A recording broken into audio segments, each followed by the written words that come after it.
Hello, this is Media Cure, and I'm Brad. I recently found an article, and I'll put the link to these articles in the description box. But this Venezuela situation with this crazy dictator starving these people off down there in a once great and prosperous country, all of that is a result of the fact that in 2012, Venezuelan dictator for life President Hugo Chavez and his rubber stamp legislature, they passed a bill called the Control of Arms, Munitions, and Disarmament. And they took away all their guns and all their ammunition. And that has led some sentiment down in Venezuela that they now regret. The question is there Venezuelan gun control regret? Yes, there is. This statement comes from an English teacher, Javier Vanegas. He's 28 years old. He makes the following statement: guns would have served as a vital pillar to remaining a free people, or at least able to put up a fight. He goes on to say the government security forces at the beginning of this debacle knew they had no real opposition to their force. Once things were this bad, it was a clear declaration of war against an unarmed population.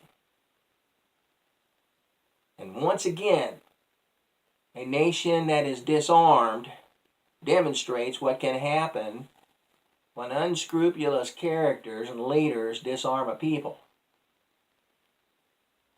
Bad things happen. History reveals that. In 1929, the Soviet Union established gun control, and from 1929 to 1953, 20 million people were rounded up and murdered. In 1911, Turkey established gun control. From 1939 to 1945, 13 million Jews and others were rounded up and killed. In 1938, Germany established gun control, and from 1939 to 1945, 13 million Jews executed. 1935, China established gun control. 1948 to 1952, 20 million political dissidents were murdered. 1964, in Guatemala, gun control established. In 1981 through 1984, 100,000 Mayan Indians were rounded up and killed. In 1970, Uganda established gun control. From 1971 to 1979, 300,000 Christians were rounded up and exterminated. In 1956, Cambodia established gun control. And from 1975 to 1977, 1 million educated people were rounded up and murdered. And so in the 20th century, 56 million defenseless people in unarmed countries were exterminated by people using gun control. 236 years after the signing of the Declaration of Independence, our founding fathers are still more intelligent and have more common sense than the anti-gun crowd. But then they knew, having suffered the tyranny of King George, that the right to keep and bear arms was imperative to the God-given right of every man, woman, and child to be free of evil tyrants who walk among us.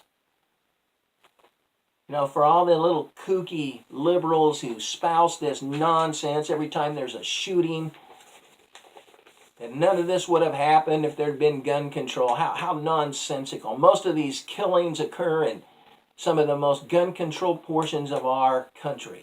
Washington, D.C., Chicago. We could go on and on. The fact is that people who are bent on disobeying a law are not going to obey gun laws. And the main priority and objective of the